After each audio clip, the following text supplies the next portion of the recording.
Your son has a warrant out for his arrest. Hearing those words, my mind went completely blank.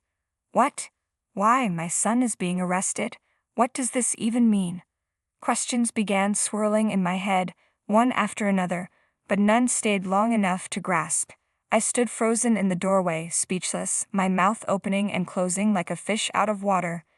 The police officer stepped forward, clearly intending to prevent me from shutting the door.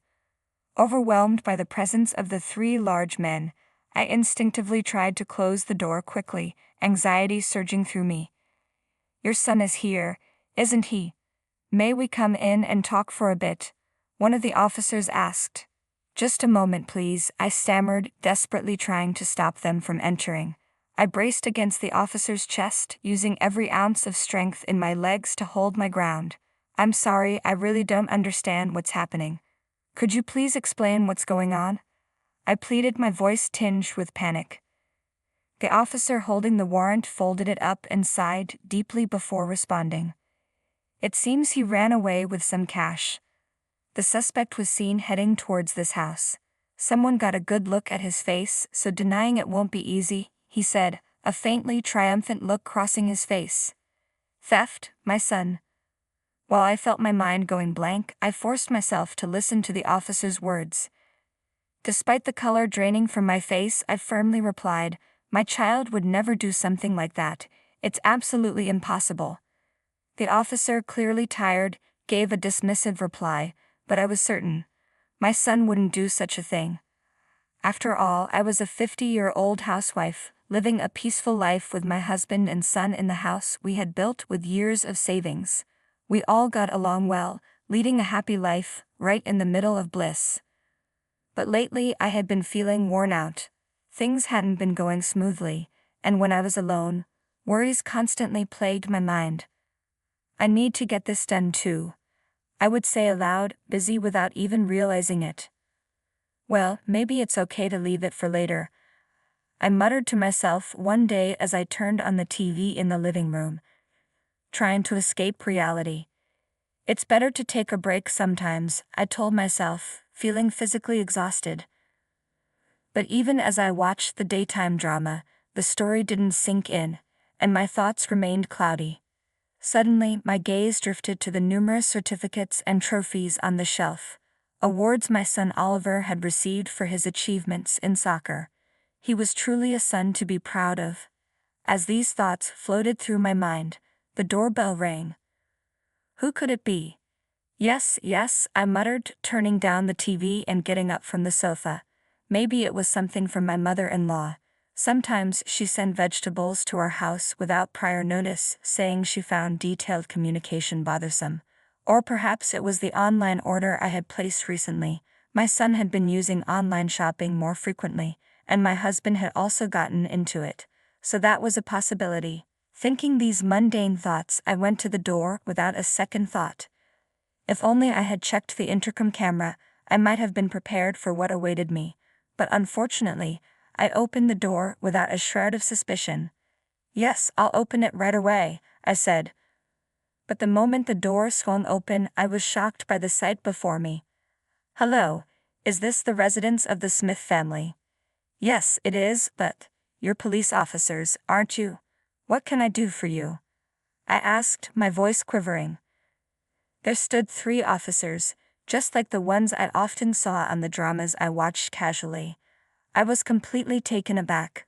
Seeing police officers, even when I hadn't done anything wrong, made me nervous and tense, as if I had unknowingly caused some trouble somewhere. I gripped the doorknob tightly, my knuckles white, as one of the officers handed me a piece of paper. I couldn't make out what the officer was holding at first, so I squinted, trying to see it more clearly. Then in a cold voice he spoke. There's a warrant out for your son's arrest. Those words hit me like a ton of bricks. My mind went completely blank. What? Why? My son is going to be arrested. What does this mean? Has he done something wrong? Questions surged and vanished in my mind as I stood frozen in the doorway, speechless. The officers stepped forward, clearly not intending to let me close the door. Overwhelmed by the presence of the 3 imposing men, I felt a wave of anxiety wash over me. I tried to close the door quickly, but the officers wouldn't allow it. They pressed their feet against the door, keeping it open. Fear gripped me. "Your son is here, isn't he? May we come in and talk for a bit? If you're not hiding anything, you wouldn't mind letting us in, right?" One of the officers asked, his tone implying suspicion. "Please wait a moment," I stammered, desperately trying to stop them from entering. I pushed against their chests, bracing my feet to keep them out. "Excuse me, I really don't understand what this is all about. Could you please explain what's going on?" I appealed, genuinely confused and frightened. "A warrant. For what exactly?" The officer holding the warrant folded it with a sigh. "Mom, there have been a series of thefts in this area recently. According to witnesses, the suspect looks a lot like your son." "What? The suspect looks like him?" I repeated, stunned. The officer continued, his voice tinged with triumph. "It seems he took off with cash and ran toward this house. People have seen his face clearly, so denying it will be difficult." "Theft? My son? No way." As my mind began to spin, I somehow managed to keep listening to the officer in front of me. He then pulled out another document, unfolded it, and started talking about something that seemed related to its contents. "It appears your son is involved in several theft cases. The total amount of the damage is around $500,000. However, considering his youth, the victims are willing to settle," he said. $500,000? No way, I whispered, shaking my head in disbelief. "My child couldn't have done such a thing. It's absolutely impossible," I exclaimed in shock, but the officer, looking weary, replied, "I understand how you feel. Every parent says the same thing, thinking their child couldn't possibly be involved in theft. However, we need you to prepare the $500,000, and we'll discuss this further with your son." Staring at the officer's face, I reached for the front door, my mind racing. "Could you please wait outside for a moment?" I asked. "No, we'll wait inside," he responded firmly. "I need to use the bathroom. You can't just barge into someone's house without permission while the homeowner is in the bathroom, right? Or can't you wait for just 5 minutes while I go?" I blurted out, grasping at any excuse to buy time. I needed to calm down, and the imposing presence of the officers was overwhelming. More than anything, I wanted to close the door. "Please let me use the bathroom. I'm at my limit. I'll listen to everything properly afterward," I pleaded. The officer hesitated for a moment, which was all I needed. Quickly, I shut the front door. A loud thud followed. Probably the officer knocking or kicking it. But I didn't hesitate. I immediately locked the door. As soon as the lock clicked, a torrent of emotions washed over me: relief, fear, and a flood of questions. "Mom, please open the door." The officer's voice boomed, accompanied by the sound of pounding on the door. Worried about disturbing the neighbors, I slowly moved away from the entrance. "I'll be right back," I called out, rushing to the bathroom. I didn't really need to use it, but I needed a moment to think. Calm down," I muttered to myself, trying desperately to steady my nerves. Gradually, my thoughts began to organize themselves. As I sat on the toilet, my hands trembling as I grabbed some toilet paper, I reassured myself that it was impossible for Oliver to be involved in a crime. It had to be a misunderstanding. Determined, I decided I would face the officers with confidence. After all, I had nothing to hide. About 5 minutes later, after taking a deep breath, I resolved to return to the front door, unlocked it, and faced the officers again. "Excuse me, ma'am," the officer called out loudly, but I kept reminding myself to stay calm, no matter what. "Your son hasn't tried to escape in the meantime, has he? Please allow us to search the house," the officer insisted. "He hasn't done anything like that. I'll say it again. My son hasn't committed any theft." "It's impossible," I responded, my voice firm. "Even if you say that, we can't just take your word for it. There are witness testimonies and camera footage. If you cover for your son, You could also be implicated, the officer warned. Camera, you didn't mention that before. I snapped, my suspicion growing. We mentioned it because it seems you won't admit it. There is evidence, the officer replied. Earlier, you said he resembled the suspect, but now you're asserting it's my son. Your story keeps changing, doesn't it? I questioned, feeling increasingly uneasy. Look, ma'am, I understand it's hard to accept, the officer continued, relentlessly pressing on and ignoring my questions. His words lacked consistency and something felt off. The information kept shifting, and it didn't add up. Upon closer inspection, even the police uniforms looked like costumes from a drama. I stared intently at the face of the youngest-looking officer, who quickly averted his gaze when he noticed my scrutiny. Clearly suspicious. Enough is enough. We're coming in, the oldest and largest officer declared, pushing past me. Wait, you can't just barge in like that. I protested, trying to block the way, but he shoved me aside effortlessly. I stumbled, falling onto the floor as the officers pushed further into the house. Stop. Don't come in, I shouted, scrambling to my feet to follow them. Don't touch anything. Despite my desperate cries, the officers ignored me, rifling through drawers in the kitchen and living room. Rummaged through everything from one end of the room to the other, leaving a trail of chaos. My stomach churned with anxiety. Stop it, I'm telling you. Hey. I rushed to an officer who was opening a drawer containing mine and my husband's wedding rings and slammed it shut with a loud bang that echoed through the room. There's nothing here. You can't just enter someone's home and go through their drawers. I glared at one of the officers, trembling with anger. It was the younger officer who had averted his gaze earlier. He nodded slightly at me before heading to another room. Eventually, the three officers zeroed in on Oliver's room, clearly identified by the nameplate on the door. Without hesitation, they entered. My son is sleeping in there. Don't go in, I shouted with all my might, but my plea was ignored as the door swung open. We just want to talk, one of the officers called out loudly as they entered, but they suddenly fell silent, all three of them staring toward the bed at the back of the room. Hello. I've heard the conversation. I'm Oliver. The son, my son said, slowly bowing his head toward the officers from his bed. Spreading his arms and smiling, he continued, as you can see, I'm in this condition right now, so there's no way I could commit theft. The officers, momentarily speechless, just stared at him.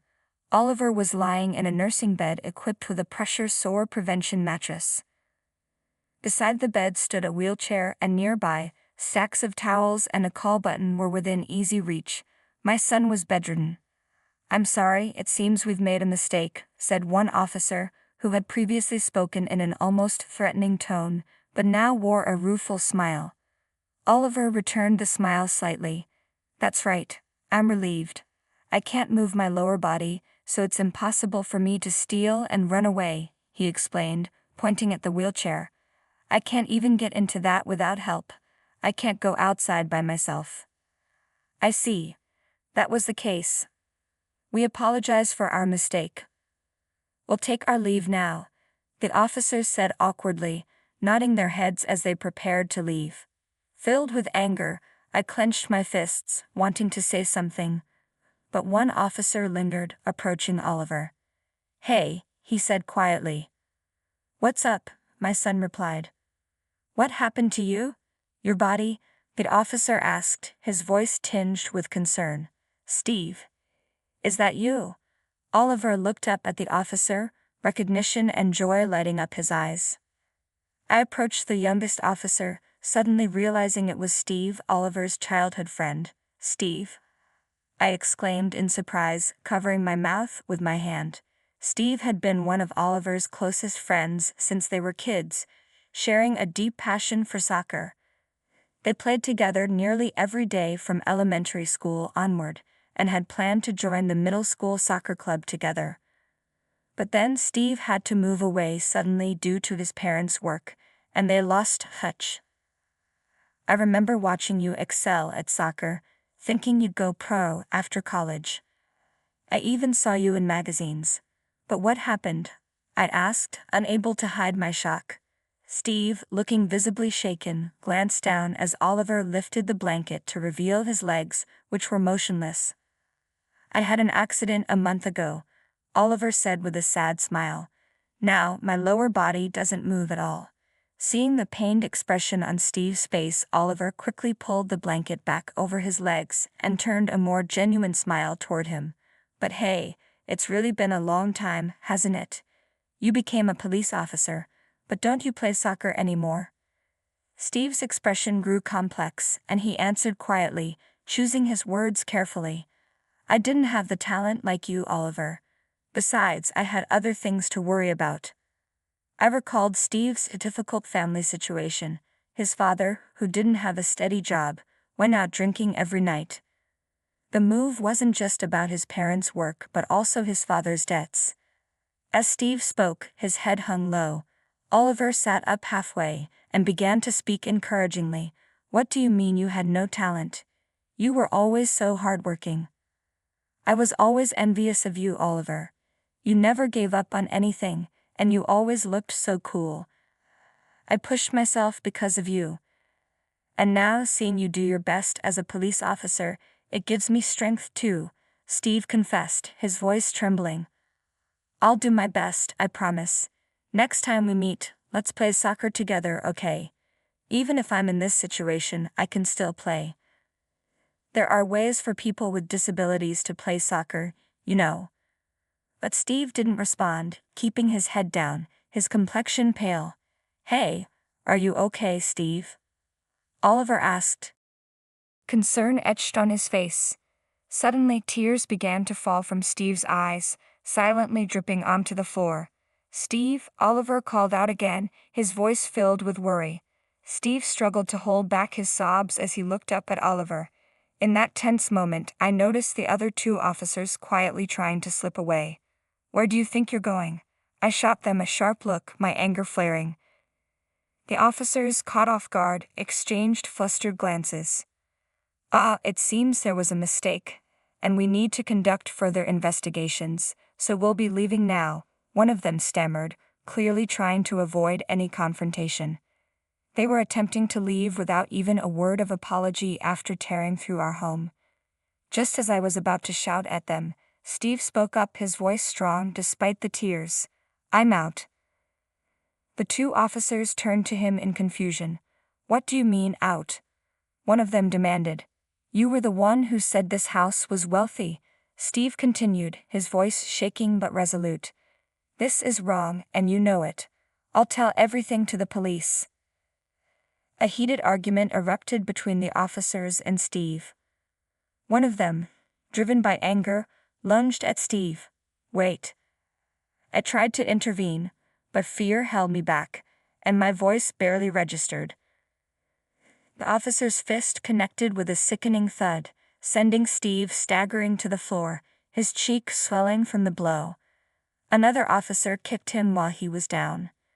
Pay the money and clear your father's debt, one of the burly men demanded, his voice dripping with malice. I stood frozen, horror and shock gripping me as I watched their brutality. Despite the pain from the punches and kicks, Steve looked up at the officers and declared, I'll turn myself in. I'm sorry, Oliver. I'm not the person you praised anymore. I've always envied you. Your talent, your life, and I hate myself for using my circumstances as an excuse for the terrible things I've done. Don't joke about turning yourself in, snarled one of the fake officers, raising his fist to strike Steve again. But before he could, a sharp voice cut through the tension. Hold it right there. We'd all turned toward the source of the voice, and a wave of relief washed over me as I saw a real police officer in an official uniform, his badge gleaming. The fake officers were swiftly apprehended by the real police. Sorry for the delay. Are you and your son hurt? The real officer asked, concern in his voice. No, we're okay. Somehow, I replied, still shaken. Earlier, while in the bathroom, I had secretly called the police, reporting that 3 men claiming to be officers were in my house. Their suspicious behavior had prompted me to contact the real authorities. "Come quietly," the real officer ordered as the imposters resisted arrest but were quickly subdued. Steve, who had been sitting on the floor, was helped up by one of the officers. He'd offered no resistance as he was led away. "Steve," Oliver called out. Steve stopped, turned back to us, and with deep regret in his eyes, he apologized before leaving with the officer. Oliver watched his friend's retreating figure until he was out of sight. After the house was cleared and many questions were answered that day, we began the process of cleaning up the mess the imposters had left behind. I waited anxiously for my husband's return. Despite his demanding job and the long commute, he hurried back as soon as he could, apologizing repeatedly for not being able to contact us sooner. I reassured him that we were safe and that was all that mattered. Later, we learned more about what had happened with Steve. Steve was the only one of the 3 to confess to the police. It turned out that they were high school acquaintances who had become involved in a string of thefts in the area. Their scheme targeted wealthy families, falsely accusing their children of theft and extorting money from panicked parents. The fake arrest warrant was their own creation, and the police uniforms were nothing more than costumes. This tactic had worked for them, until this incident led to their arrest. Steve had initially worked hard to pay off his family's debts, but as the interest kept piling up and he couldn't keep up with the payments, he reluctantly agreed to participate in this scheme. He was told that if he provided information about the affluent area where he used to live, a portion of his debt would be reduced. That's why they knew so much about our town and why their crimes had gone undetected for so long. In the end, all of them were arrested and held accountable for their actions. Their attempt to deceive people by impersonating police officers and entering homes without permission resulted in particularly severe penalties. When my son Oliver heard the news, he wasn't disturbed. Instead, he decided to turn himself in, believing in the goodness still within Steve. "I knew it. He's essentially a good guy," Oliver said, nodding and smiling as he listened to me. "It's surprising they weren't caught earlier, especially with those disguises." "Did you know from the start that they weren't real cops, Oliver?" "Yeah," Oliver replied, claiming to be a cop with such an untrained physique. Steve used to be much fitter. I could tell something was off right away. He later shared that he had noticed other suspicious details, like how Steve wouldn't meet his eyes, and how his voice, though different, reminded him of his old friend. "I wonder how long it will be before he can come back," Oliver mused. "It's not confirmed yet, but don't worry. He'll bounce back. He's still the same guy he used to be," Oliver said with certainty. A month later, on a quiet morning, I brought breakfast to Oliver's room. "Good morning, Oliver," I greeted him. "Morning, Mom. Did it arrive today?" Oliver asked, his mind on something else before even thinking about breakfast. I nodded and handed him a simple envelope. "You're more concerned about Steve than breakfast, huh?" I teased gently. "Yes," Oliver admitted, carefully opening the letter from Steve. "What does Steve say?" "He wants to play soccer together. He's been staying active over there," Oliver shared, a smile spreading across his face as he read the letter. Seeing him so happy, I couldn't help but smile too. Beside Oliver was a new type of wheelchair designed specifically for playing soccer. After everything that had happened, Oliver had decided to start training in power chair soccer. His determination was extraordinary. He immediately set his sights on playing soccer with Steve again. Watching him, I made up my mind. Even if there were hardships ahead and things didn't always go smoothly, I would live my life to the fullest, inspired by my always smiling son who faced his challenges with such a positive attitude. Today, I felt like I could accomplish anything I set my mind to.